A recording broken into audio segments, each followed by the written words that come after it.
السلام علیکم ورحمۃ اللہ وبرکاتہ۔ آج ایک لوگوں کا المیہ ہے کہ ایک شخص غریب ہے، مستحق بھی ہے، وہ صفائی کو نصف ایمان سمجھتے ہوئے اپنے آپ کو صاف ستھرا رکھتا ہے، ظاہری کنڈیشن فقیروں والی نہیں بنائی، تو اس کو کہتے ہیں کہ اس کے پاس سب کچھ ہے، اس کو جو ہے کوئی ایسی وجہ نہیں ہے کہ ہم اس کو دیں، یہ مستحق نہیں ہے۔ جو سمجھتا ہے کہ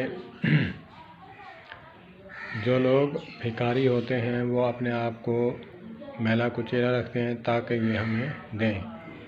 ایسے لوگ بھی ہیں جو امیر لوگ ہیں لیکن ان کی شکل کو دیکھتے ہوئے ایسا لگتا ہے کہ دل کرتا ہے کہ اس کے ہاتھ کو پکڑ کر اس کے ہاتھ میں 10 روپے تھما دیے جائیں تاکہ یہ اپنا جو ہے صفائی رکھ سکے۔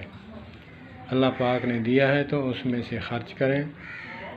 اور مولانا طارق جمیل صاحب فرماتے ہیں آپ سے کسی نے اللہ کے نام پر مانگا ہے تو آپ اس کو نہ دیکھیں، آپ اللہ کو دیکھیں۔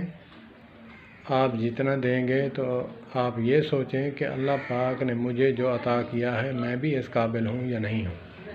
اللہ پاک سب بھائیوں کو صحت والی زندگی عطا فرمائے۔ موت سے پہلے موت کی تیاری کرنا، بیماری سے پہلے اللہ کو راضی کرنا اور توبہ کرنا، اللہ پاک ہمیں توبہ نصیب فرمائے۔ السلام علیکم ورحمۃ اللہ وبرکاتہ۔